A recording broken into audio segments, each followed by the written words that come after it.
فلا تحسبن الله مخلف وعده رسله، إن الله عزيز ذو انتقام.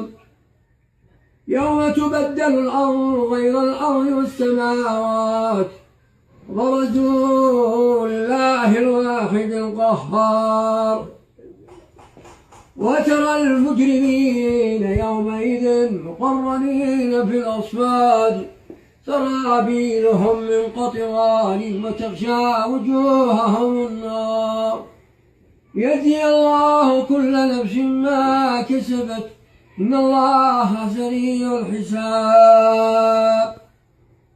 هذا بلاغ للناس ولينذروا به ويعلموا أنما هو إله واحد، وليذكر أولي الألباب.